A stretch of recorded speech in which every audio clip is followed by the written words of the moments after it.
Hello, Internet. Welcome to another episode of the Get Geek podcast. We are here today. We're going to bring you another Geek Out episode to let you guys know what we've been checking out in the last couple of weeks under social distancing, where we've been stuck at home. But first, let's do some introductions. Jose. This is Wolfie. AJ. Eli, the unstoppable white thing, Michael B. Jordan. This is the IG account formerly known as Get Geek News. Oh, I'm sorry. This is Walt. Yes. Why don't you tell us a little bit about that really quickly, Walt? Tell us a little bit about that and tell our fans a little bit about that so they understand what's going on. So we've been hit with the ban hammer, apparently. Ironically enough, we were undone by Samuel Jackson and Disney. We posted a video of Sam Jackson reading a book on the Jimmy Kimmel show called what was it called? I can't remember. It was something. Stay the Stay at home, right? Mm-hmm. So shortly after that, we got an email saying that we need to take it down, which we promptly did. And then after that, within like 10 seconds after that, we got hit with your account has been disabled. So at this point, we're trying to reach out to IG, Instagram. I've already sent like several emails and stuff. They are nearly impossible to reach. Mm-hmm. But we are trying to get the account back up and running. It's been a number of days now without a response. So there's a part of me that thinks things aren't looking good. We do have an alternate IG account which we're going to be utilizing. For now, it's called @Get Geek Podcast. That's the one that we normally use to kind of like just put our post just concerning the podcast. It doesn't have anything to do with news really, but we're going to be utilizing that for now, and I think we're gonna change in strategy just a little bit. That IG account right now is going to be kind of podcast centric, so you'll see a notification on there the day that the podcast comes out, and then throughout the week we're going to be dropping little nuggets concerning the kind of things that we talked about on the podcast.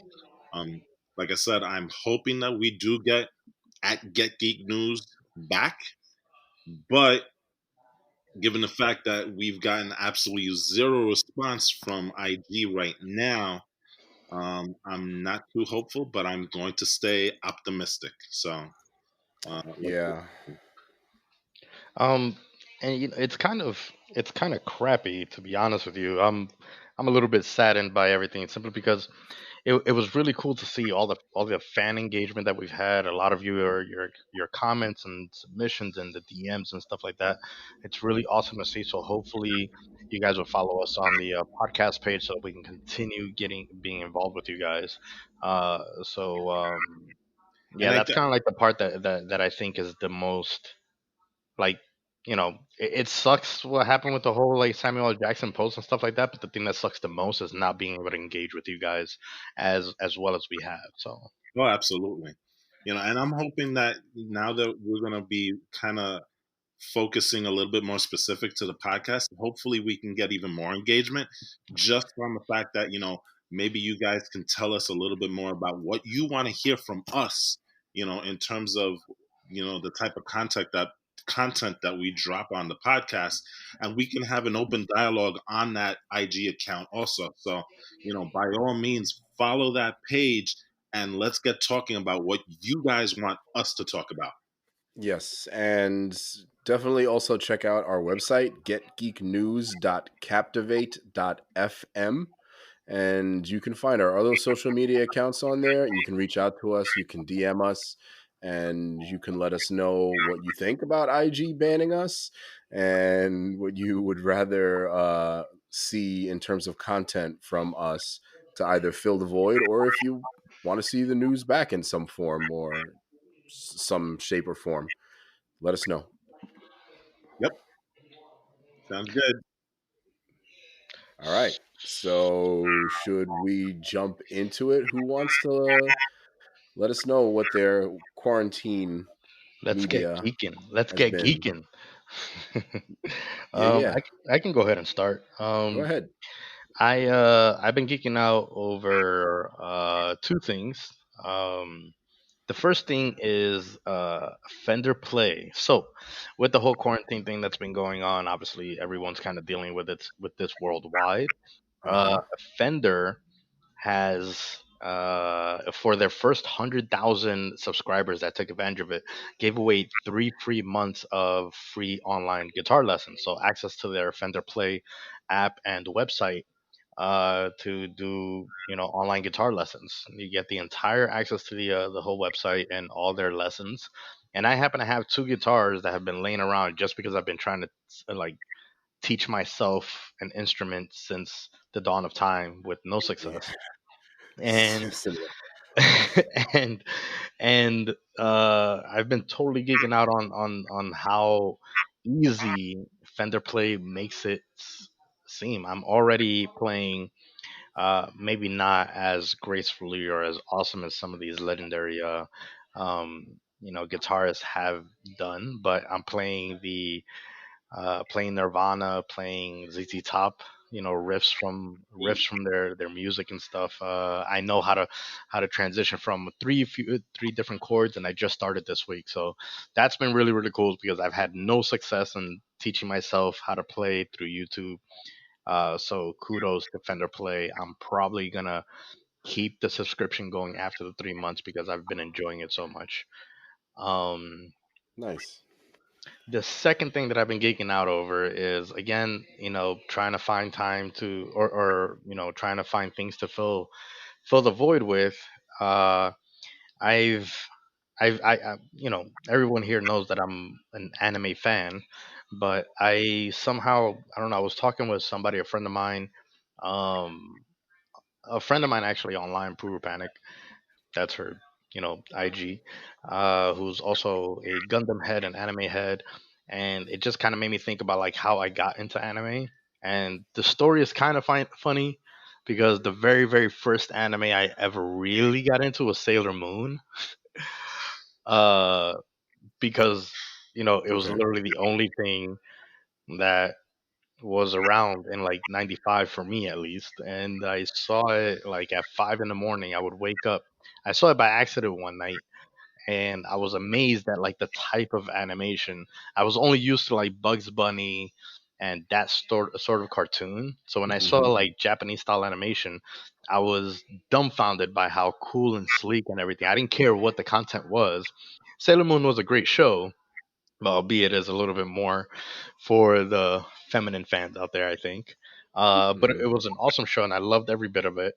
And after that, I started kind of seeking out like wherever I can catch, that style of animation. And back in the day, I don't know if I don't know, does UPN 9 still exist as a channel? Nope. No, I think that's they not the were, CW, right? yeah, they CW is channel 11, What or what's channel 9 now? well, in New No, York, I guess. it used to be WB11. Channel 9 used to be UPN 9. it's my nine, I think. Oh yeah. Oh yeah, Yeah. whatever it My is. nine. Well, it used to be UPN 9, and then there was this show that came on right after the Incredible Hulk, actually, or before it on Sunday morning. Hmm. Not Saturday morning cartoons, Sunday morning cartoons. The Hulk never seems to get any real love, it seems like. But they had this show called Techno Man, and I don't know if you guys ever heard of it or saw it. Yeah, I've heard Yeah. of it. I haven't really seen it, but I know what you're talking about. I know what you're talking about. So it was Technoman, and I immediately recognized that this was like Japanese style animation, and I try to see as much as I could of it, and that was kind of like my first, I guess, mecha Japanese style anime before Gundam. Fast forward a few years, I get into Gundam. I start shopping at the store called Image Anime, where they sell Gundams. They're still in the city, I believe, on 30th Street. They sell Gundam kits, toys, all the animation DVDs at that time, and VHSs. And there I started searching for the show Techno Man, and I couldn't find it. because the original actual name is Tekkaman. And so, you know, saw it, fell in love with it, and I started reminiscing about it and started watching it again. And it's funny that I watch it now because now that I have a little bit more understanding of like certain Japanese terms, Tekka being Mm-hmm. iron, his name is Iron Man. So this is like the Japanese Iron Man. So that was kind of a cool little kind of realization that I had. But yeah, I've been geeking out over that. It's super dope. It's about a humanoid space knight that has the power to transform into this warrior who wears an armor that he can use in space, and it's completely impenetrable. And he has a bunch of powers, and he can fly, and he can destroy anything and everything, basically with this the power of this armor. But he's lost his memory, so he doesn't even know how he became a space knight or how he got the armor or even what his origins are. He just knows that he can transform into this man and fight the invasion of the evil aliens and stuff. So highly recommend that you guys check it out. I think it's on, I believe it's on Crunchyroll. And I believe it should be on the new service that we talked about a little bit on our IG before it got banned, the one that has like all the retro anime. Yeah, Retro Crush. Yes, I was checking that out and I saw Tekkaman Blade, or at least Tekkaman, because there's three series. There's Tekkaman, Tekkaman Blade, and then Tekkaman Blade 2. Um, I believe I saw at least Tekkaman on there, so you could definitely check it out there, or buy the DVDs on Amazon. So Nice. Hey, that's what I've been geeking out on. just so you know, I just signed up for Fender Play. Oh yeah, Yeah. Do you have a guitar? Huh? Do you have a guitar? We You guys are do. gonna be the same, but I don't have one right now. Yeah, That's we right. are.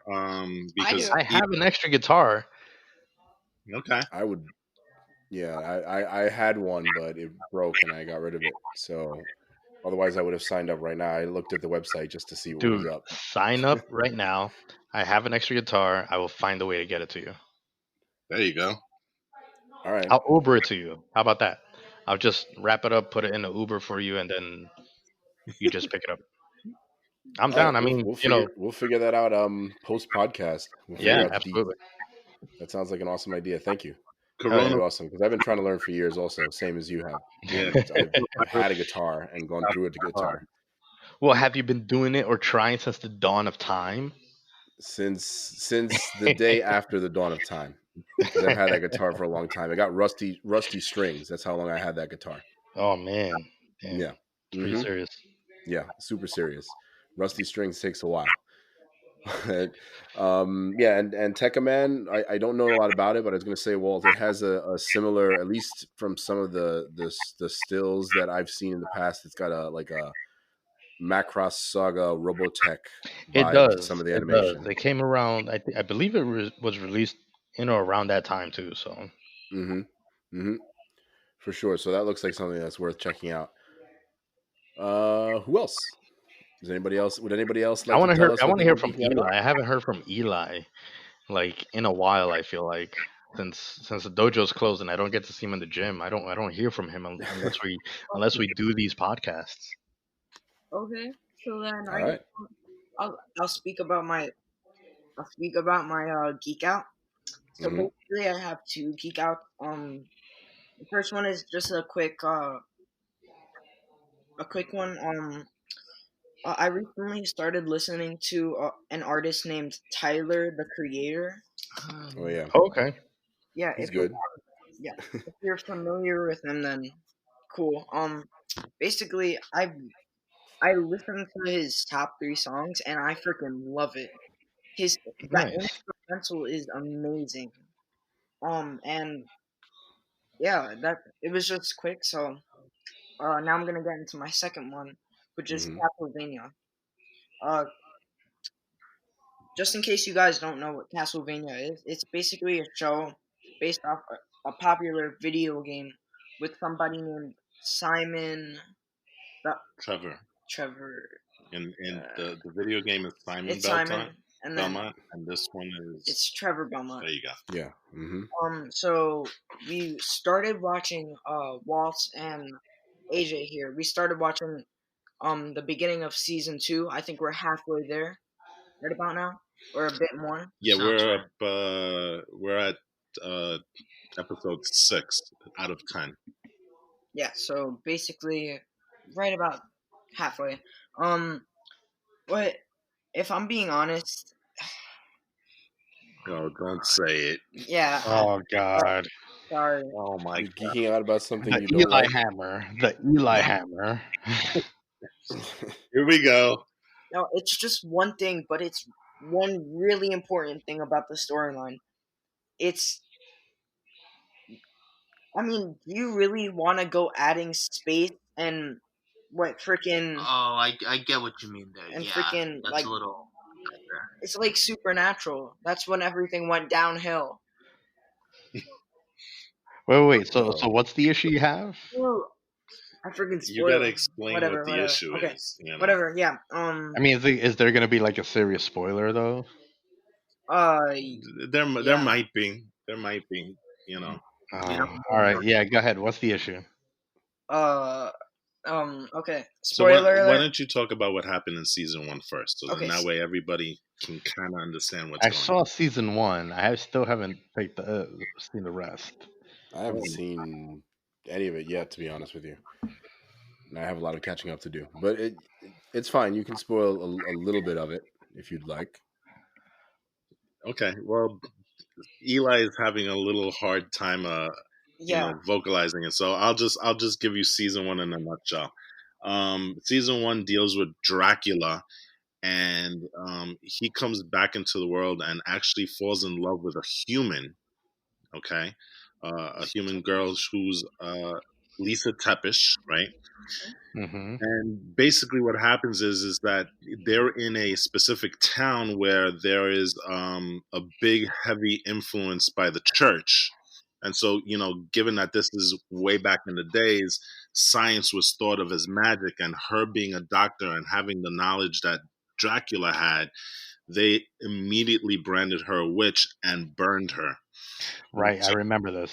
Yeah, so in the first season, it's kind of like a love story gone wrong, because then Dracula really, really gets into the whole I'm going to kill not just the town, but I'm going to kill humanity itself.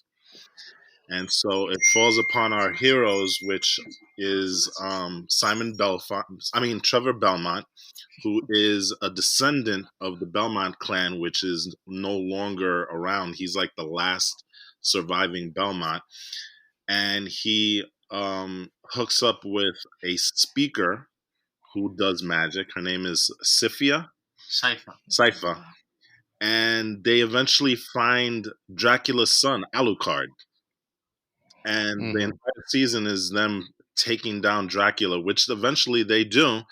And that's how season 2 ends. They're able to stop Dracula and his forces, but his forces are still out there. He still has war generals and things like that. There are 2 humans that were helping them, which are Forge Masters, and they're able to bring back the dead and make them into creatures from hell. So, even though they defeated the big bad, there is still a lot of cleanup to do, and that's where season 2, puts us in. Okay. So my problem with season 2, which is spoiler alert, I don't like how you have to involve different dimensions, and basically the infinite corridor. Basically I don't know, a type of It's a diamond. portal. It's a portal. It's Yggdrasil. It's basically Yggdrasil. Yggdrasil. Yggdrasil. Okay, right? for the layperson who doesn't know what that is, That's from North mythology. please explain. Oh, it's basically a huge tree in like that branches out to like different dimensions.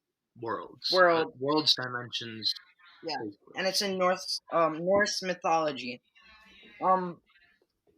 So it's like a Skyrim portal. Really? So it sounds Okay. like something out of Yeah. Oblivion. Yeah, it's very interesting because our heroes kind of like splinter off from that last battle that happened in season 1. So they're not together, and so they're doing the kind of their own things and whatnot. And a group of them find the town that has this. So Okay. Yeah. And I really like how they get into like the supernatural and dark themes of like hell and Church of Hell. I just named that. It's very cultish this season, yeah, but definitely like sci-fi alien type. Not really alien, but like Well, that's kind of the thing. So while they're going through this Yggdrasil sequence, worlds between worlds, we see a lot of psychedelic. Hey, look, there might be aliens involved in this. and robots. Yeah, and robots. So I guess what might be debilitating is that, all right, science, we can make that work. Because what is magic if not science you don't understand? Hmm. But now we're going explicitly into aliens. But that's only one scene. All right, that's one That's scene. one scene, and we haven't gotten to the finale, so we don't know how But- much of an impact that scene is going to. it doesn't make sense. If you include like a couple of scenes on freaking like robots and like freaking Godzilla type stuff, why would you include a scene? I mean, I can understand your frustration simply because like I don't necessarily like that either when something that you fell in love with because of the world that they've already built, let's say the world that was built in the first season, is now completely just tossed aside just for the sake of storytelling, or it's a plot device and stuff like that. You know, Yeah. it's like, imagine it's the same thing that happens when you have, let's say, a show like Game of Thrones, and if they had explained everything by saying that like, oh, it was all a dream, and in real life we're actually in the 20th century and all that stuff, like it kind of kills the mood of the atmosphere.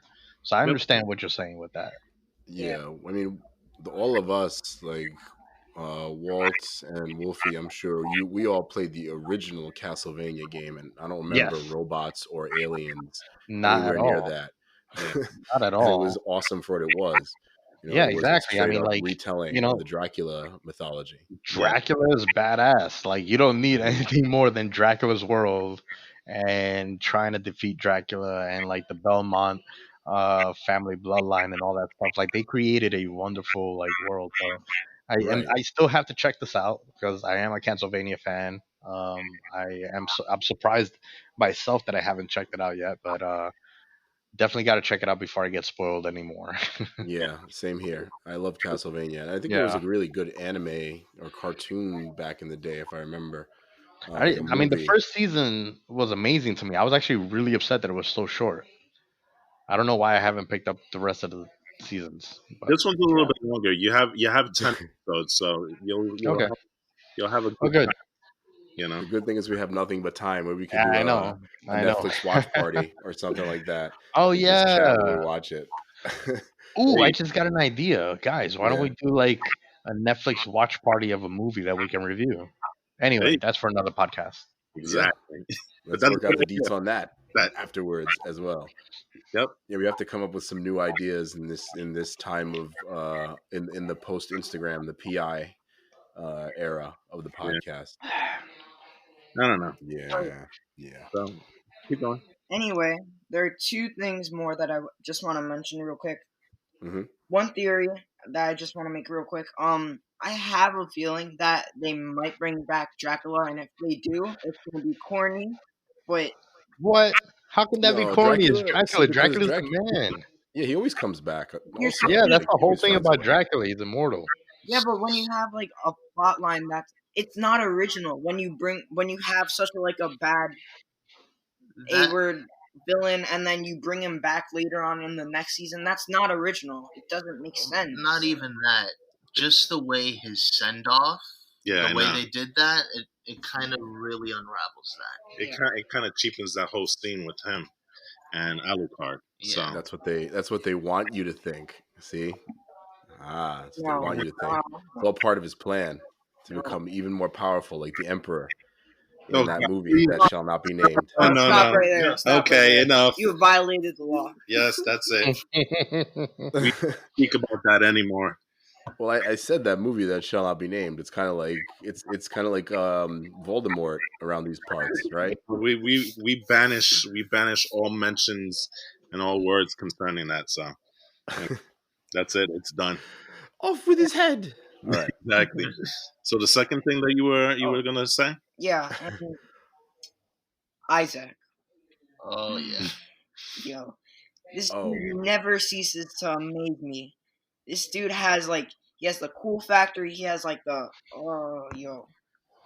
He is literally one of my favorite. He is my favorite character in the show, and I'm The AJ. people he runs into are also so well written, I know, and it's and it just adds so much to his character. Yeah. Like, Is that your favorite character? I have to say, yeah. Is that your favorite character? I do like Isaac. Isaac is a very, very interesting character because he's dealing with both sides of the coin. You know, he was part of Dracula's court and he hates humans and he despises what they represent and what they are. But yet the characters that he meets are trying to pull him in the opposite direction. So he's a very conflicted character. He's very fleshed out very well in the show. He's a great addition to the show. And that's it for me. All right, so I guess I'll go next. Mhm. We kind of have a co-geek out, right? Yeah. Okay, so that's the reason why I'm going next. We finally finished Altered Carbon Season 2. Okay. Okay, yeah, you were talking about that in the last couple of weeks. It sounded really cool, and that's another thing that I have to catch up on. There's so much.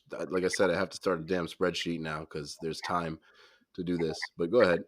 Yeah. So, Altered Carbon Season 1 was one of my favorite pieces of sci-fi out there in recent times. I thought they did that very, very well.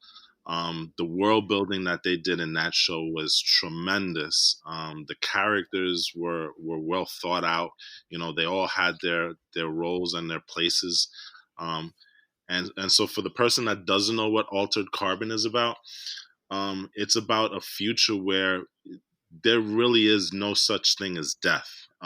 Basically, what people do is that they upload their consciousness, whatever, their consciousness, right, into these little discs called stack, and they put it at the base of their neck, right? And so the stack is integral because if you lose that stack, then you suffer what's called real death. But the body that you're in, which is called the sleeve, those are interchangeable. So you can basically have you get clones and you can just interchange these stacks whenever the clone starts to break down. So of course it's a show where it's rich versus poor, where the rich basically they're immortal, but yet the poor, they have to struggle to be able to get another sleeve because sleeves are expensive. So that first season, they did that world building really well. And the way that they do the whole premise of it with the stacks, it lends itself to that every season you can have a different actor playing the same role. It's like Doctor Who or something like that. Exactly. That's the best way to put it. So in season 1, you had Kovacs. Yeah, the Kovacs. Right.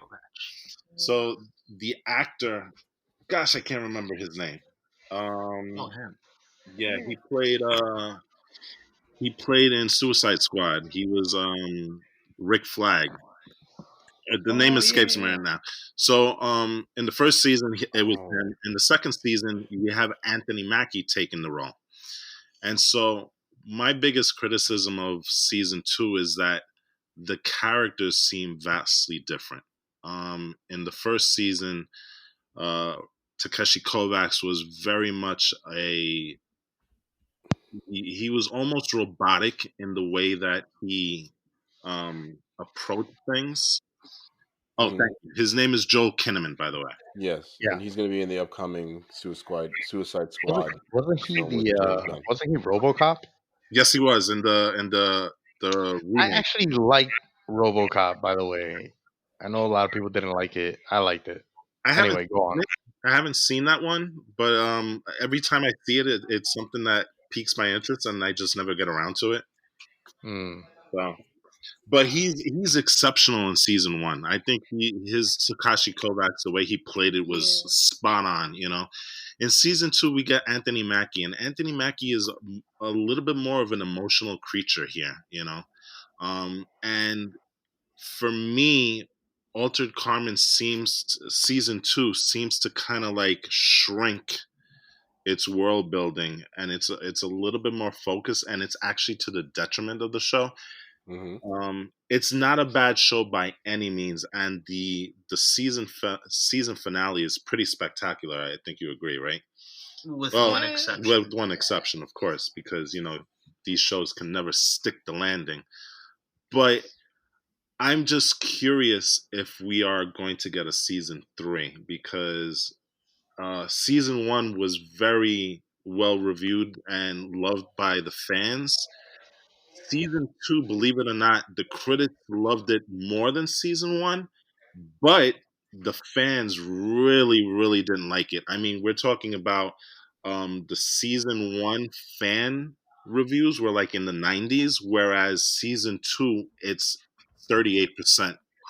So it takes a real drop. And like I said, a lot of it has to do. And Anthony Mackie is a great actor, and I can't fault him for this because this is the way the show was written. But I think it was too much of a tonal change between characters, and I think that's why a lot of the fans didn't like it. Definitely. Other than that, I feel like, don't get mad, but I feel like it was kind of rushed. Kind of. I can see why you say that. Especially the end. Especially. Well, I don't know about being rushed, but And I just hated the end. And if anything, I would rate it a 45%. I'm sorry. Well, it's funny that you say it's rushed because it's taken like about a year and a half to get season 2. So, the notion that it's rushed is kind of a weird one. But I get what you're saying. Like it does, because like I said, there's not a lot of world building. It's just very much, the one single story where that first season tackled so many things, right? You had his relationship with his sister, his relationship with the leader of the resistance, his investigation with the rich person. There was a lot of things going on, but they blended it all so well. And to see season 2 focus on just one storyline, it feels like a step back, But I would still say give it a shot, because I did like season 1 that much. So that's that. I have 2 other things that I'm gonna rush through real quick. I started reading Immortal Hulk, which is something that I've been down for a while. So I have the first 4 volumes. So this is a 2018 comic, and it's getting rave reviews all over the place. And me being a Hulk fan, this was something that I downloaded on Comixology. I just haven't gotten the time to get around to it. But guess what? Now I've got the time.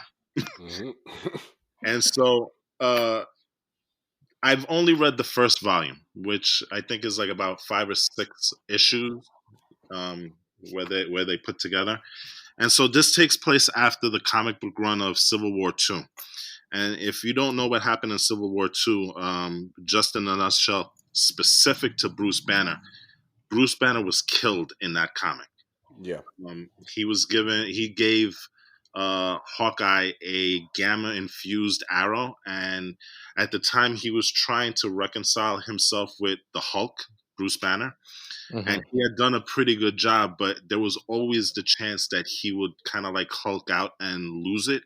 And so he turned to his best friend Hawkeye, Clint Barton, and he said, if you ever see that happen, I want you to put this arrow into the base of my brain and kill me. And there is a point in Civil War II where it could have gone either way, But Clint didn't take any chances, so he took the shot and he killed him. Immortal Hulk follows that, but guess what? Bruce Banner is alive and well, except nobody knows it. So it kind of mimics the old Incredible Hulk TV show with Bill Bixby, where the first volume has him kind of like a loner going from town to town. And what he does is that he uses the Hulk to kind of right the wrongs that are happening within that town. So we get 3 different storylines within those first 6 issues. There is a lot of body horror that the art implicates, which is pretty awesome. You see Banner struggling with the Hulk because the Hulk is now a nocturnal creature in this comic book run. And he's very intelligent. He speaks just as well as Banner does. As a matter of fact, he's almost like a conscience to the Banner character. Nice, finally. Yeah, and you see there are moments, and I love the artwork in this comic because there are moments where you see Banner sitting down and his reflection is the Immortal Hulk full on, and they're almost having conversations with themselves. So it kind of lends to the schizophrenia of the character. And we get appearances from Sasquatch, who is part of X-Force. He is also a gamma irradiated superhero. And there's a point where he goes crazy, and the Hulk stops him by taking away all his gamma radiation. So I haven't gotten too far into it, but I've heard that this actually gets political because there are parts where this Hulk is really focused on trying to right the wrongs of the world. And supposedly in the newer runs, he gets to the point where he's going after politicians. So, Oh, really? yeah. Wow. So Activist Hulk. exactly. So it gets really, really interesting. And like I said, I'm excited to read more. And, as I get further along, I'll jump back on here and, give you kind of updates on where it's going. But Dude, that's awesome. I'm so excited for that. yeah, that first volume is awesome. You know, the last thing I'm gonna touch upon really, really quick because it's still a show that's releasing episodes. That's Westworld season 3. Westworld has been on hiatus for the last 16 months, so it's kind of difficult to jump back in because season 2 was very, very, very dense. There was a lot of stuff going on there. So far, we've gotten 3 episodes on HBO. The 4th episode is actually coming out tomorrow. We're taping this on Saturday, so the next episode comes out on Sunday. And the first 3 episodes so far deal with the aftermath of season 2, where we see basically kind of the destruction of Westworld, in a sense. And we see the main character, Dolores, leave with the intent of going into the real world and wreaking havoc and kind of killing humans in the real world. So the first episode is about Dolores. The second episode is strictly about Maeve, who is another character there who kind of showed superpowers in season 2 because she was able to control the hosts.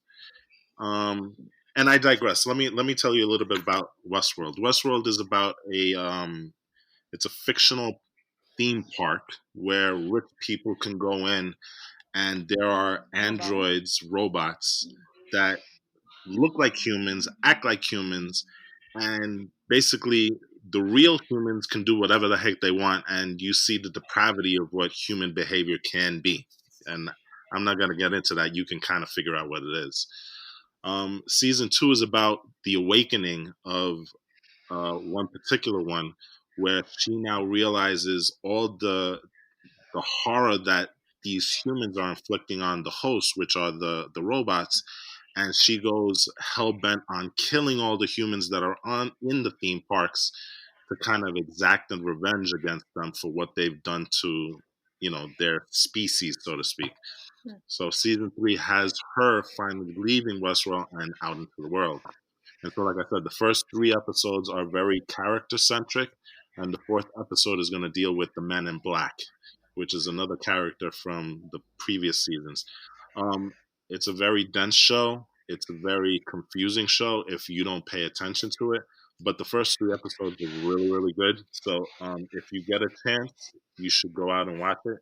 Like I said, be prepared to be confused because that's what Westworld is. It's a mystery wrapped in a conundrum, wrapped in a whatever. So Yeah. It's one of the reasons why I haven't checked out the ongoing season. I saw the first season. I actually really loved the show, but I also know how heavy it's going to be, so I haven't even started the second season. And so, I'm afraid that I'm falling really far behind and stuff like that, yeah, uh, for that reason. But the only see, question I have is it progressing better? Is it like, is it staying? I guess like I really enjoyed the first season. Does it get better? Does it get worse? Like from your point of view. season 2 is not as good as season 1 because season 2 tries to put way too many things. There's a lot of things going on in season 2. To Okay. the point that there were some times I had to actually sit down, get on the internet, and read one of those recaps just to figure out what's going on. Because there are people that I are had to do that a little bit for the first season also. oh, it gets worse because there are people that get killed, but they come back. There are people that jump from host to host. There are reasons. There are quests that people go on. There's a lot going on in season 2. Season 3 so far seems a little bit more focused, and like I said, they're going based. The first 3 episodes are really kind of reacquainting you with the characters and what they're doing since the end of season 2, which I appreciate because like I said, you can focus on one character and kind of really get to know them in that particular episode to know what's going on. Whereas in season 2, everybody was doing every single thing at the same time, so it kind of gets, well, what's this guy doing? What's his purpose? Where is he going? What's the quest? So I like season 3 better than I like season 2. I'll put it that Okay. way. But we're only 3 episodes in, so uh, that's where we are with that one right now. Okay. All All right. right. That's my geek out. All right. I'll jump in and let you guys know what I have been thinking out about over the last couple of weeks. First off, I'll start. I actually finished watching season 2 of Barry. Hey, Um, which is hey Barry, how's it going? What's going on? Good guy. Um, yeah, as you might imagine, everybody's favorite character, at least for the most part, is NoHo Hank. I don't know if who else has seen the show. It sounds like Walt, you've definitely seen Barry. Um, I saw the whole first season a little while back, or most of the whole first season a little while back, and then, as with many things, because there's just so much stuff going on in the golden age of television, I dropped off it a little bit, started watching something else, and I brought my focus back to it. I finished season 1, got all the way through season 2, and I can see why um, Bill Hader and the Fonz, Henry Winkler, have won awards for the show because the acting is really great. I think that's actually one of the best parts of the first 2 seasons. Like the characters that they've played have been really interesting, and some of the side characters, obviously beyond that. Stephen Root is awesome, of many films and many TV shows, most notably for me, Office Space. I don't know if Mhm. you guys saw that movie, but if you remember Stephen Root in that movie, he's fantastic. Yeah, he's Um, um, but also there's a couple other characters that are really great on the show. And yeah, NoHo Hank. I've never seen that actor before, but whoever plays that kind of like bald, weird, like Chechnyan mobster guy, like is he's like the most hilarious part of the whole show. I think there was a behind the scenes after one episode where Bill Hader was talking about, if you watch it, most scenes that he's in with the actor who plays NoHo Hank, he's either looking away or looking down because he's breaking, because he's like laughing his ass off basically at this guy playing the part. But it's been something that I've been it's really funny. It's really interesting. It's really enjoyable. Bill Hader has played a great character. And for those who don't know, the quick premise, obviously, for those who haven't seen it, is that Bill Hader he's basically a hitman, Hmm. and he finds an acting class through like a weird series of events, and he like ends up liking this girl in the acting class, and he decides he wants to not be a hitman anymore, and he wants to be an actor, and he wants to date this girl. So it's like a dark comedy. You can see where the conflicts can kind of pop up in a show with that premise, and there's definitely a lot of great and interesting opportunities and storylines and other characters that come around in the show without spoiling too much about it. So if you guys haven't seen it, if you want to watch some cool dark comedy, it's definitely something that I would suggest. It's definitely worth it. And the other thing that I'm geeking out about this week, which I'll talk a little bit more about, is and I've only seen the first episode, but I saw the first episode of Picard, the new Star Trek show on CBS All Access. For those who are not aware, CBS All Access has a free trial going on for a little bit. I think they had one going on before, but now they have a slightly longer one because of the entire situation that's going on. So I saw the first episode of Picard, and I've never been like a massive Star Trek fan, but I've always loved the movies.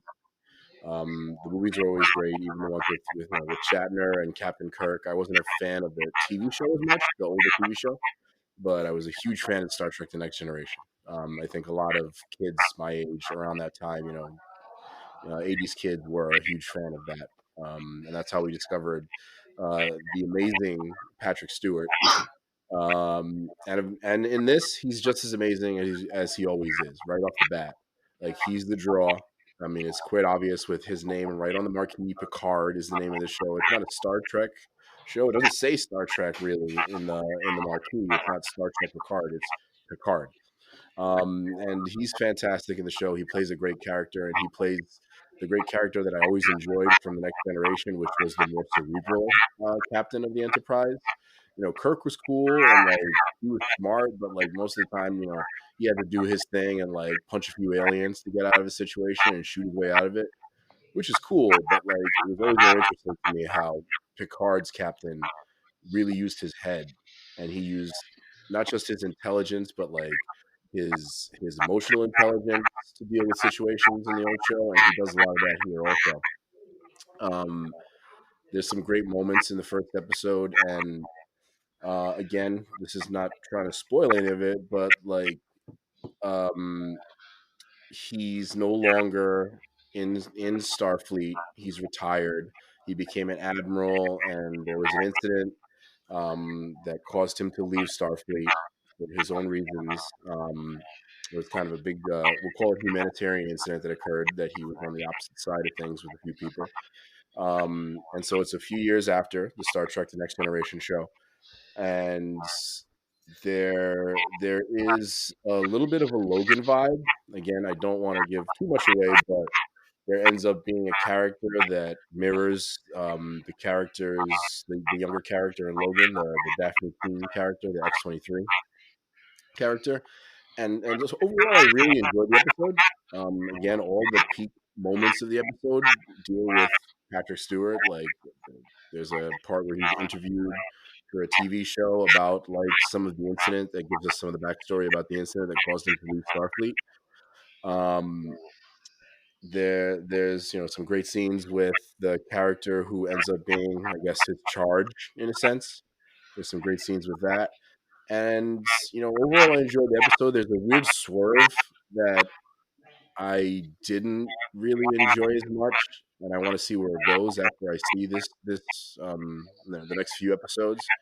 Like I said, I've only seen the first one, so I definitely would like to see where it goes. The acting is good. The special effects are actually pretty awesome. I gotta congratulate them on a pretty cool budget for this show. For um, a very very cool special effects on the entire episode so far.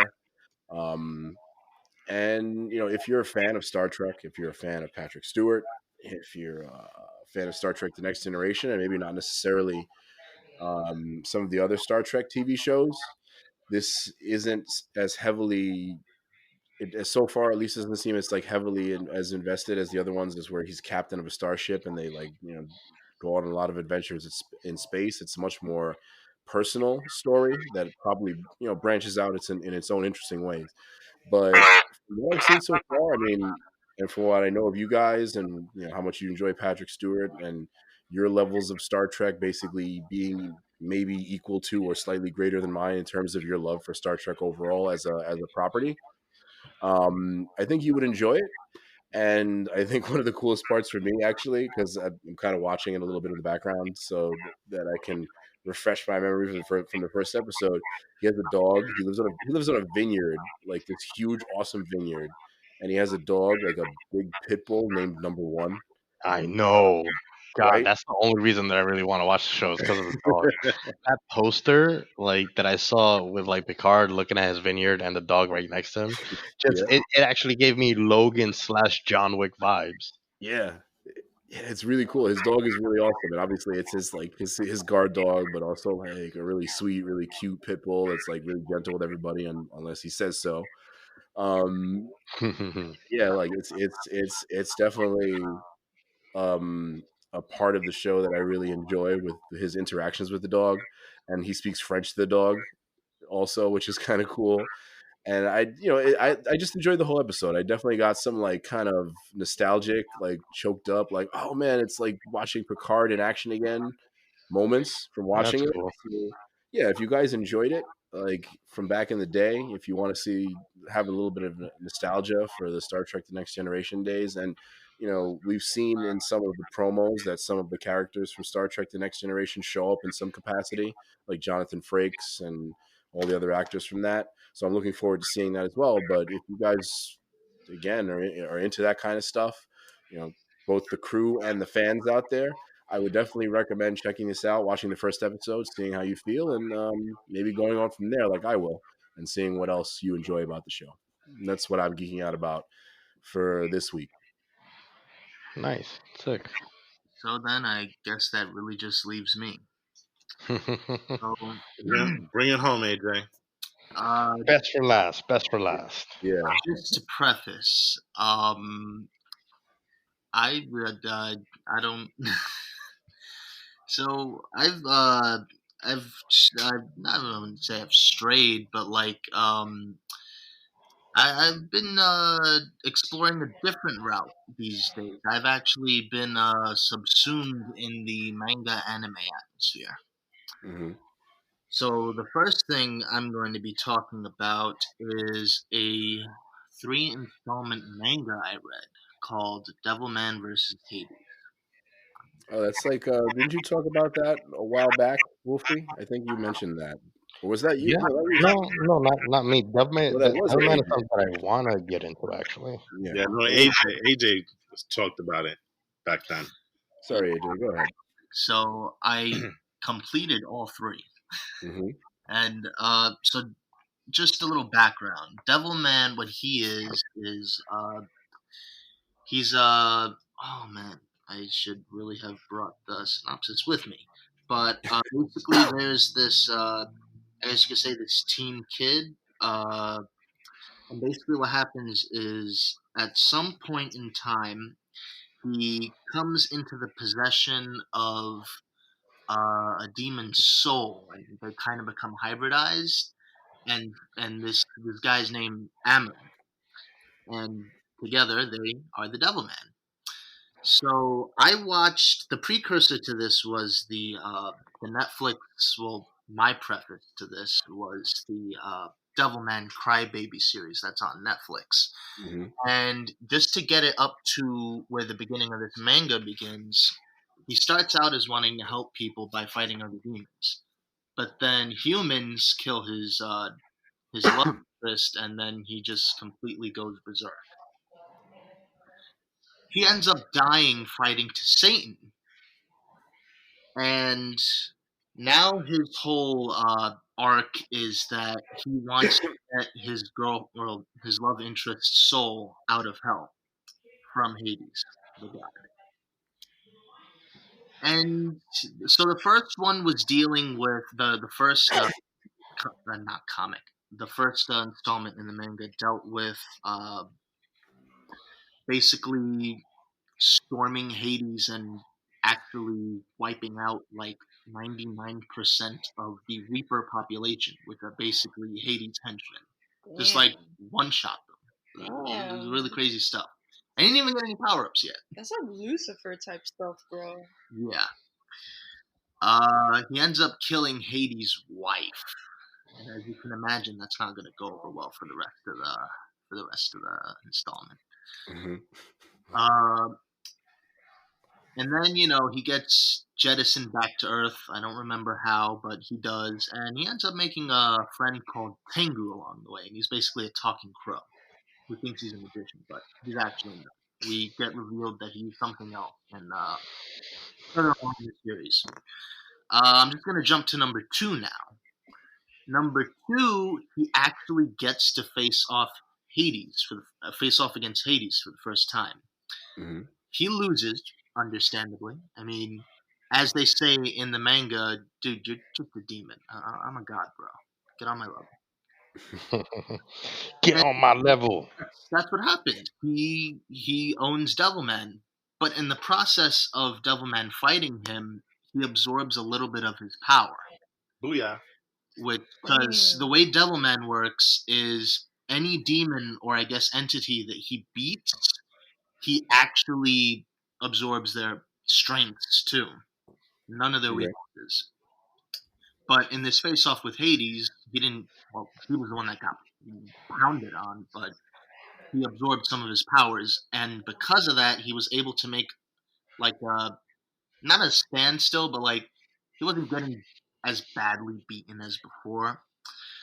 And then here's where things change. So this is actually a crossover between 2 properties. I believe it's the Great Mazinger Z manga, and Devilman. So what ends up happening is Hades' arch nemesis, Great Mazinger, shows up, and he basically unleashes all hell on Earth in like a huge Dragon Ball Z-esque explosion. And this apparently sparks some interest, because what ends up happening is Hades has been tirelessly trying to resurrect his wife with no luck. But apparently there was something about this explosion that altered her condition. And basically he's like, okay, I really need to get my hands on the power that Great Mazinger used to basically knock the both of us out. Mm-hmm. So what he does is he enlists Devilman to be like a hitman for him. I'll give you your lover, whatever you want to call her, back, but you have to like take out Devilman and find out the source of his power. Just bring it to me, and I'll forgive all of your sins against my realm and my personal life. Although you're not going to do that. It's already too personal. Installment 3 sees him face off against Great Mazinger, who is the titular character of this other manga. And in a nutshell, he beats Great Mazinger, and he not only finds out the source of his power, Mm-hmm. he takes it for himself. Okay. And oh wait, I completely forgot to mention, he gained a transformation when he fought Hades. Oh my god, we're freaking going like full on Dragon Ball here, brother. I'm not going to say it's basically Dragon Ball, but it has those Dragon Ball elements where he gets battered up really, really bad, and then transformation. And then the manga, much to my displeasure, but as a storytelling method I get, it ends with he has this power from Great Mazinger, which basically Hades was kind of like skittish about, and he also has this new transformation. And so the very last scene, or rather panel in this comic, or manga, I keep saying comic, my bad. Yeah, that's Great Mazinger. It's them. It's one of those things, like, you remember the end of Dragon Ball Super where Goku and Vegeta are about to have like this epic showdown where they first met? Yeah. Basically. Okay. and we don't get. I guess it's left to your imagination who wins, because even without all these powers that he recently acquired, Devilman put up a pretty good fight first time around, despite the power gap. So it's really just left to your imagination for the ending of that.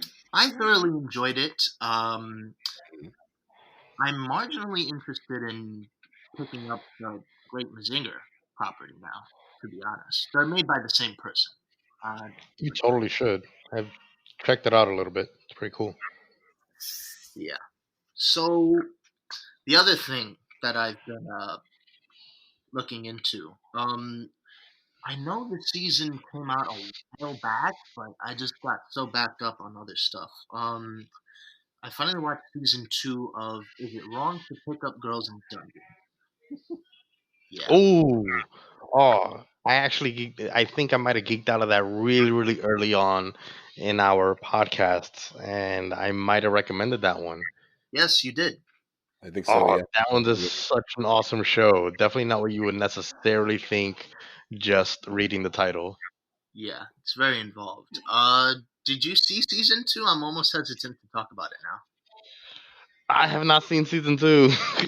Uh, No, but go ahead. You can talk about it. It's all good. Just the ending. Just don't spoil the ending.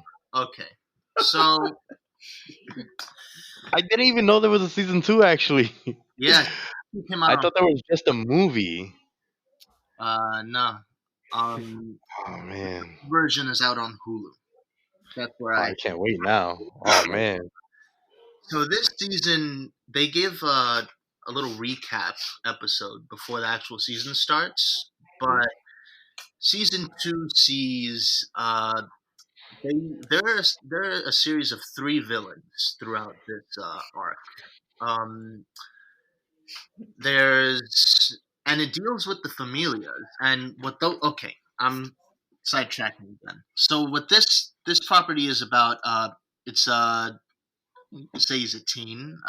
His name is Bel Crenell. They're usually teens. Yeah, and so what this is that there's this city full of adventurers called Auraria, and basically the premise is adventurers form these like little cliques around a different god, and they're called familias. There's one for Hestia. There's one for oh god, I'm blanking on names. This is bad. God, I just finished watching this. Hermes, Apollo, who we got introduced to this season. Basically, it's not just the Greek gods. They have like other ones. Like they have Ganesh. They have Freya. There you go, Norse. Yeah, Right. and so this season dealt more with familias. The first season was more Belle's growth, and Belle's growth is tied into this season a little bit more, but it's more about, at least in my opinion, the familias that he comes into contact with. And without giving away the major plot points, these 3 are the Apollo familia, the Ishtar familia, which kind of brings in a interesting little addition to the world. And last but not least, it's actually kind of sad, but Aries. But I won't go into why it's sad. I have a feeling it's okay, good. It's not So- as disappointing. It's just that I'm not even gonna say it. It's disappointing. Please do not. Everything is disappointing you, so I'm not gonna even listen to you, Eli. Don't mention anything. I'm gonna binge it tomorrow. Watch. Okay. Yeah, Bet. and just the way Bet.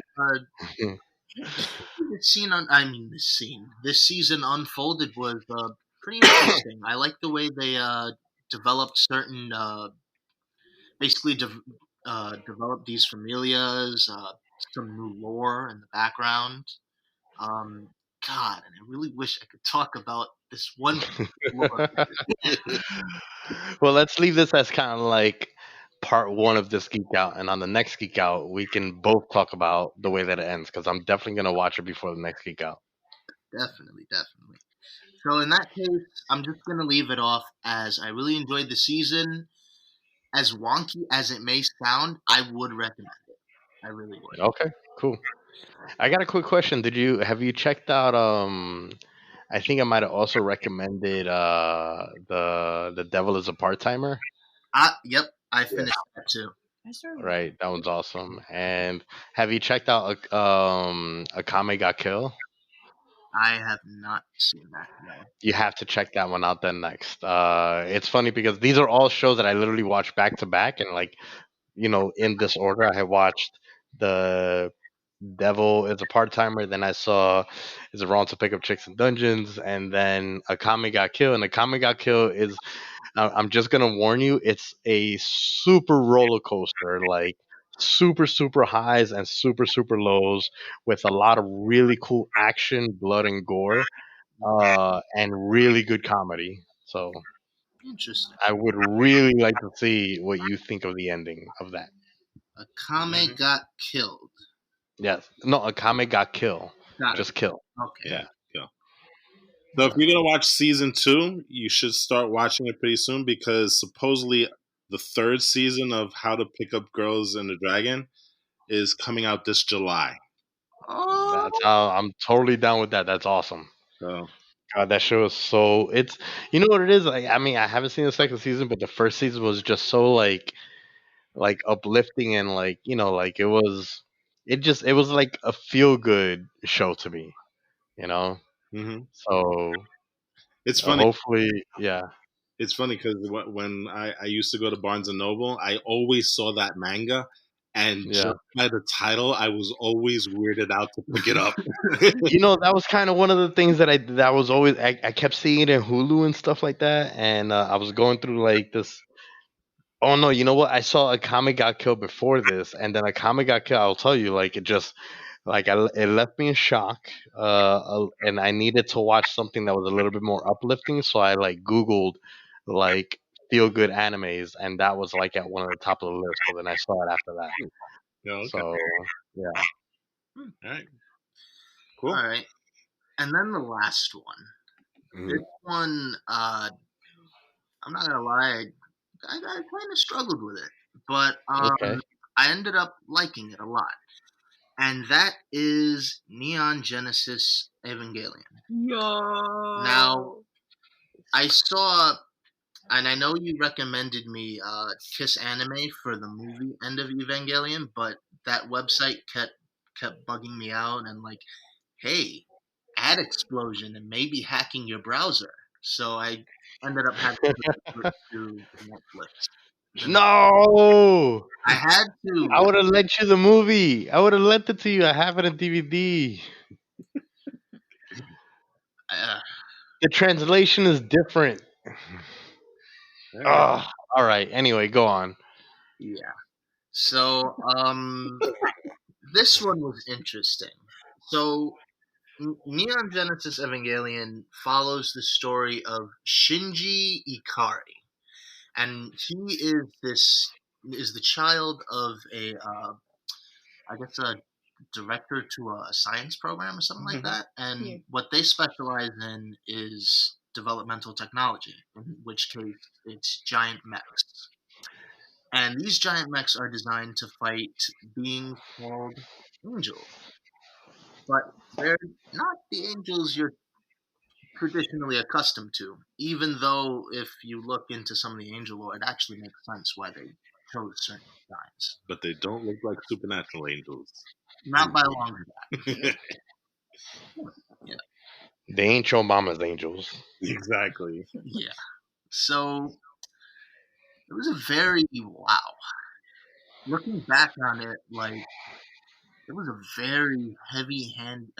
When I say heavy-handed, I mean it was a very deep, very at least for me. Oh my god, I'm gonna get to the complex bit, but We would probably need to do like a whole separate podcast just on the psychology, philosophy, and complexity of Evangelion. So be careful how deep you dive. Yeah, it's like talking about the movie Akira. That could take a while. Oh God, yeah. God. Oh, So it's on the same level. Yeah, Yeah, that ending. Oh, exactly. The whole thing. yeah. But go ahead. Go go ahead, AJ. Ooh, it was very it was, at least for me, it was very introspective. And you know what? It's not often that I find myself. Uh, how shall I put this? That Were you crying? no, definitely not that. Um, Emotional. Get the I had the feels. perfect word. Questioning life or the meaning of it. I had a I had a I had a word before that I really wanted to use, but I'm just gonna go with what I'm gonna say right now. It was very I don't normally vibe with the main character or relate in any way. Hmm.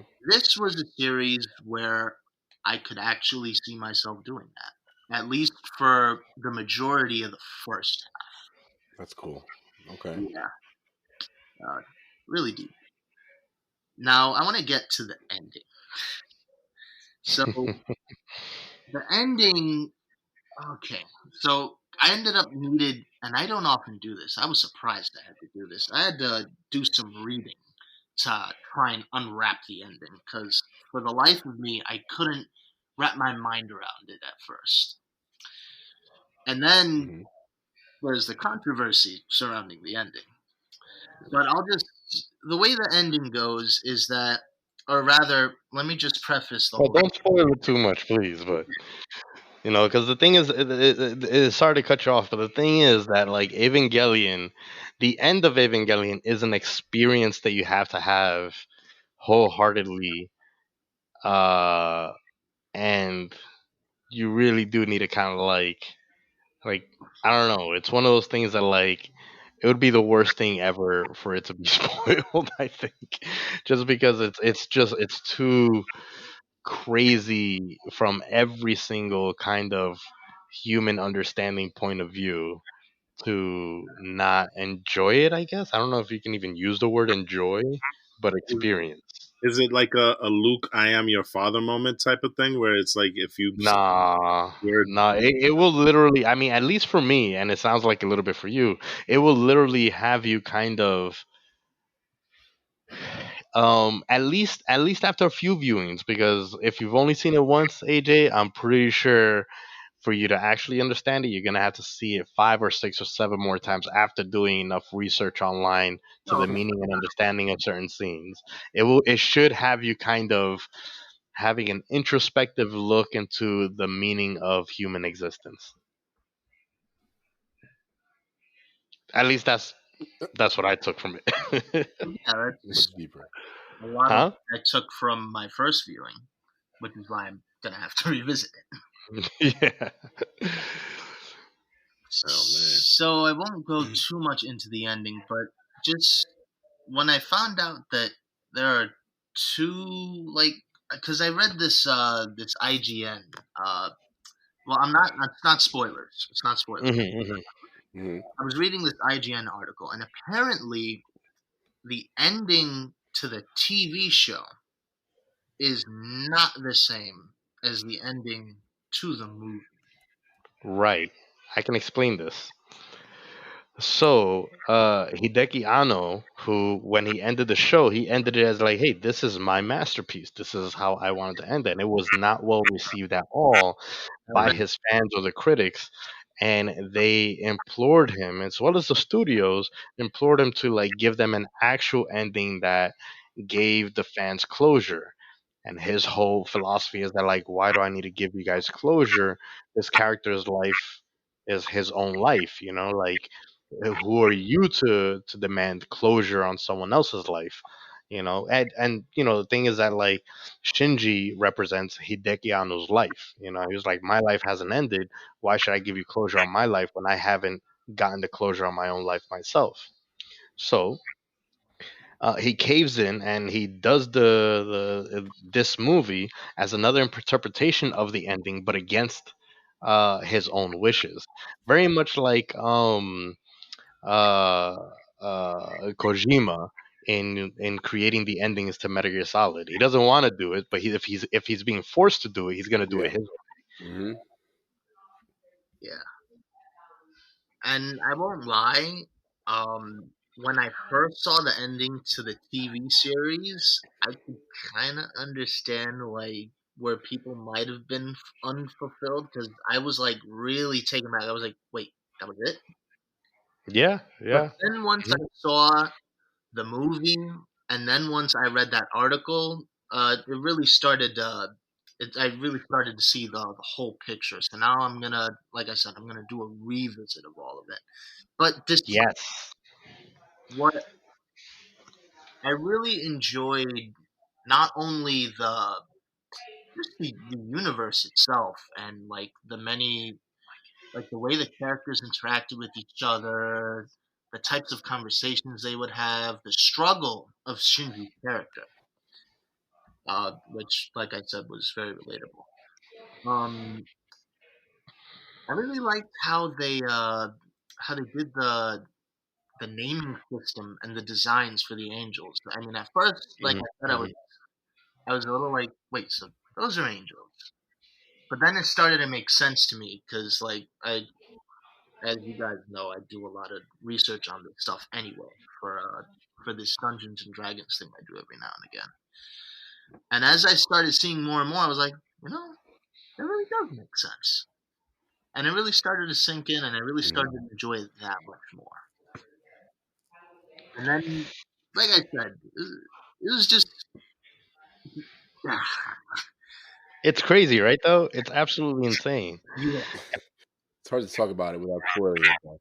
Well, the thing is, like, this won't really spoil it, but like, just to kind of jump in on your geek out, the whole thing with the show is that the show, from beginning to end, really does represent Hideki Anno's upbringing, his interpretation of life itself, and his role as a human being, which is why the project that's being dispelled in the movie is called the Human Instrumentality Project.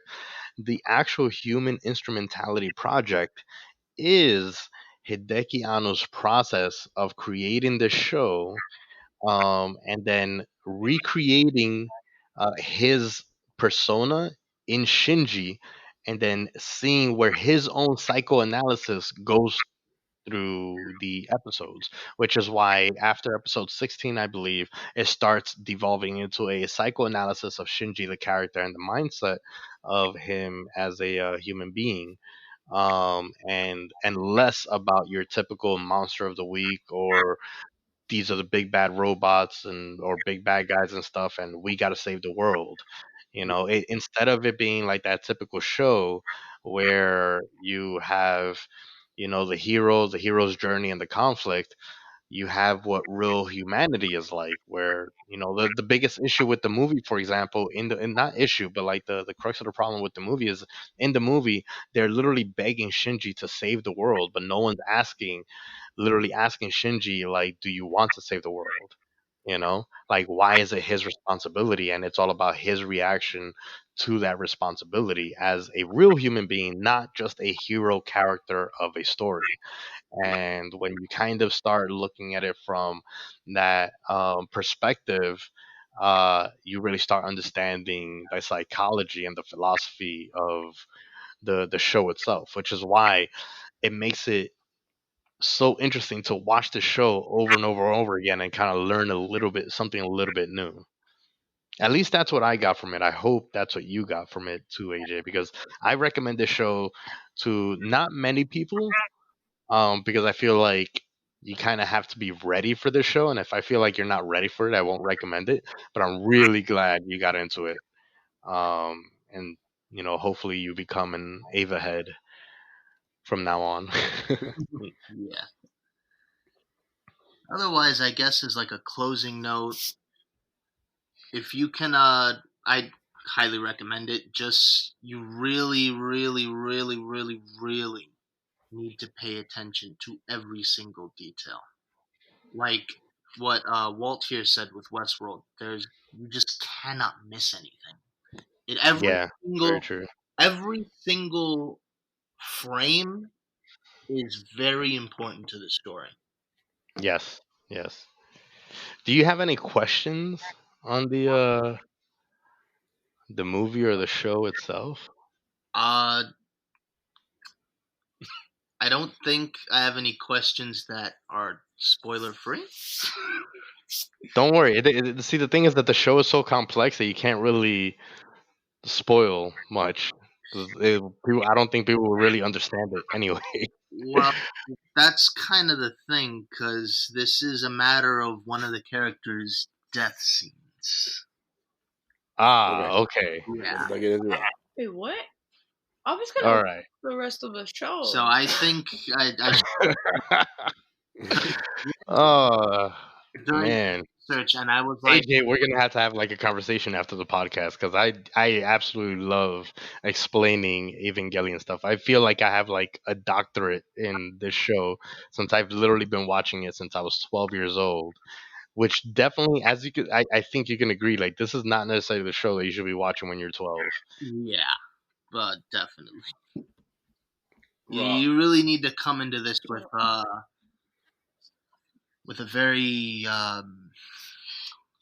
you have to have a very not well developed. What I'm trying to say is you have to have a very pure mind about you. Yeah, like, bro. you can't just rush into this and like expect it to be this, like you said. It's not just about robots smashing kaiju. Yeah, dog. This has Yeah. so many additional layers that like it's just Trust me, you've only peeled back the very first layer of the show. I can guarantee you that. Okay, AJ? I guarantee it. You don't even know.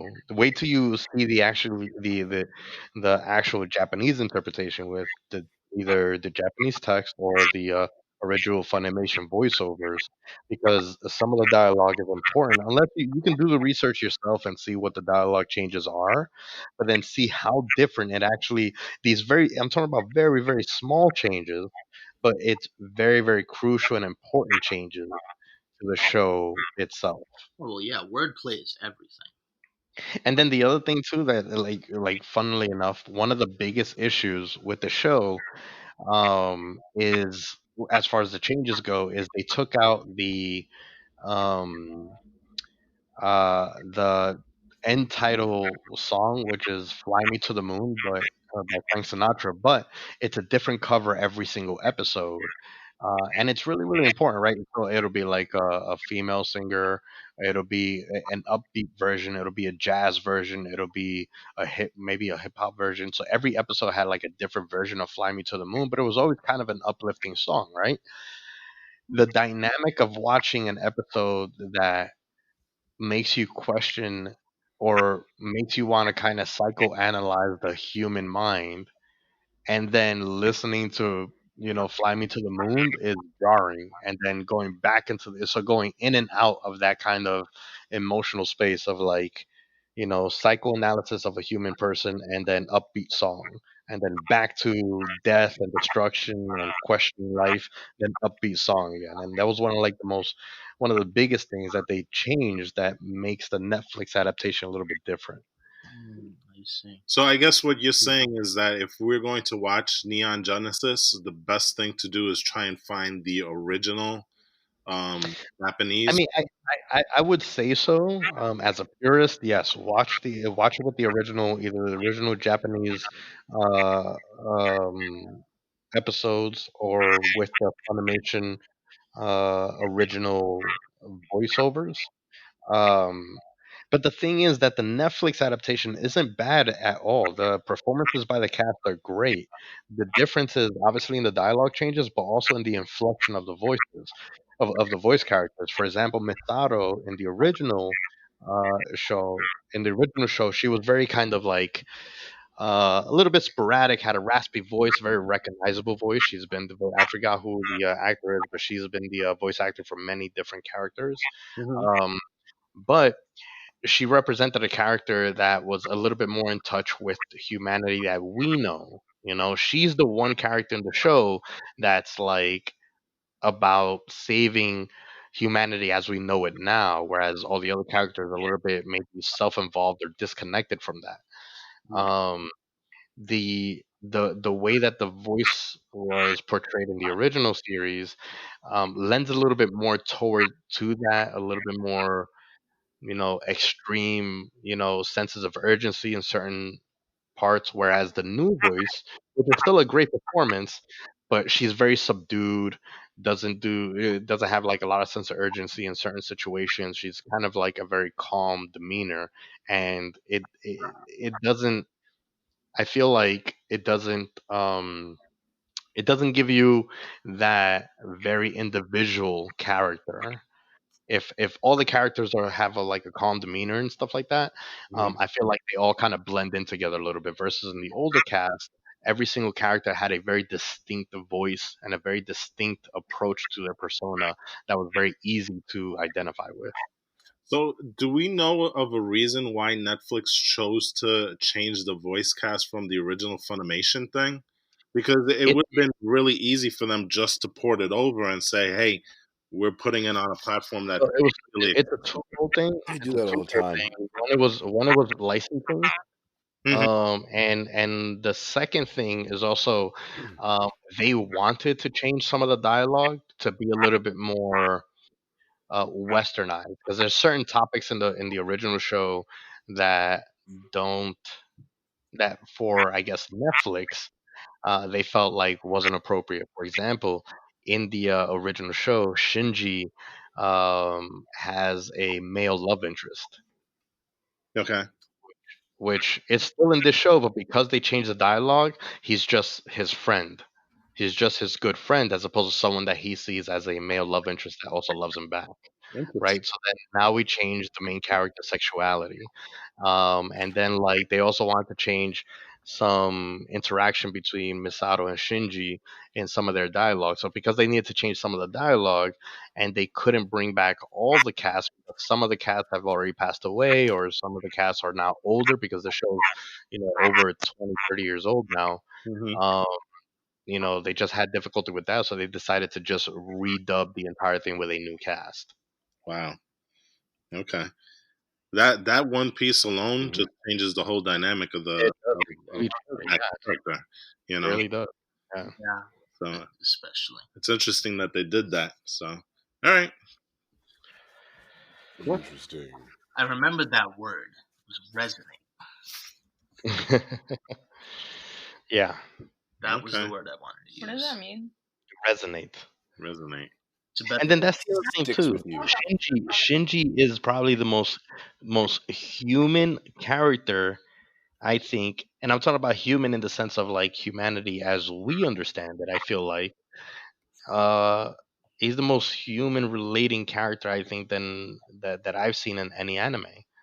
You know, because he really questions, why does he have to do certain things? Why does he have to be the one? Nobody does people care about him? Does his dad care about him? Does, what happened to his mom? Like, what's the meaning of life? Why go on living? Things like that. And these are the kind of things that you don't see in this type of anime, at least.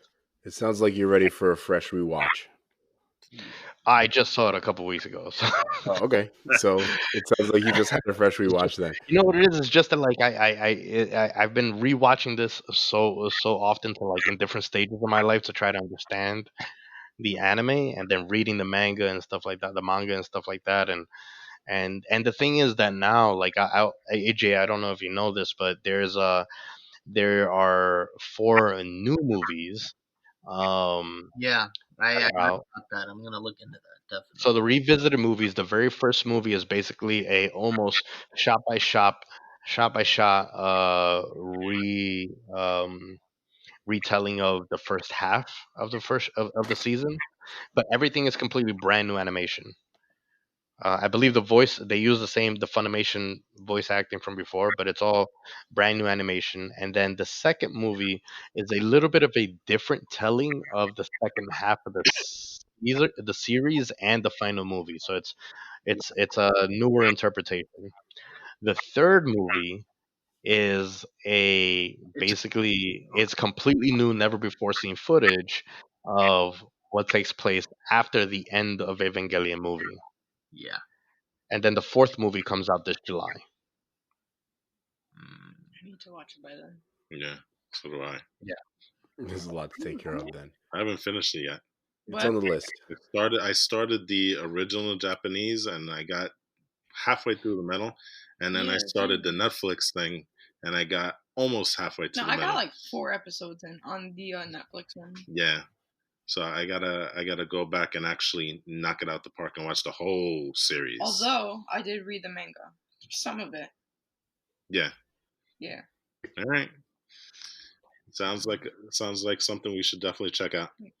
I've already added it to the list. While we were having this conversation, I decided to create the fabled spreadsheet that I've been talking about. So my recommendation is just for the ease of it. I think like on Crunchyroll, you can see the original Evangelion.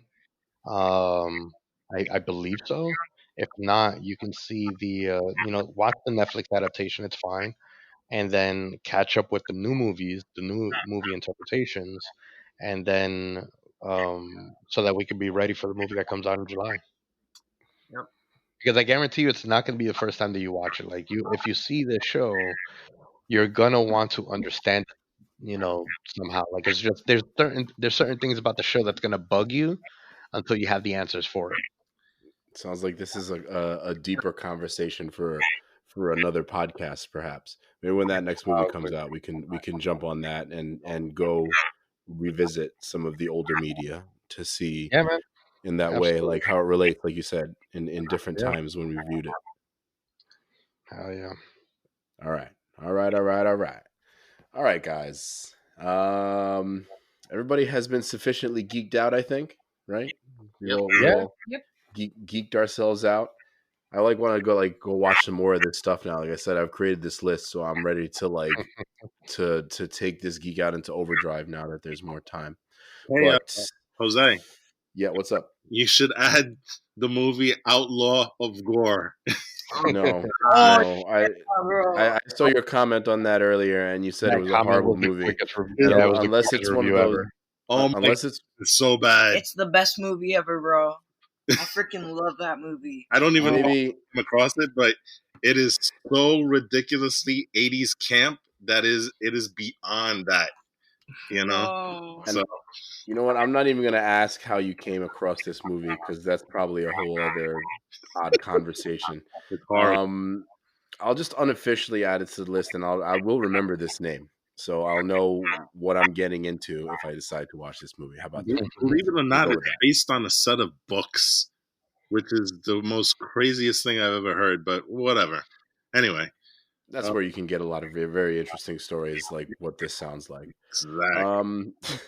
All right. So once again, as always, we want to thank the fans out there for joining us on another episode of the Get Geek podcast. Just again, we want to make that quick mention that our Get Geek News Instagram account is down. So if you guys are looking for that, you can find us on other media. We do have our Get Geek podcast Instagram page still, and you'll still be able to find out when new episodes are coming out. But as you guys know, there's a new episode pretty much every Monday morning, or every Monday morning you should see a new episode. So make sure to check us out still. Don't think just because the Instagram page is gone that we're gone. We're still geeking out as much as we possibly can. We're still bringing you original content. We're still bringing you lists. We're still bringing you reviews. We're still bringing you all the latest geek stuff that we possibly can. So again, don't think that we're gone, guys. We're still going to be out there nerding out with you.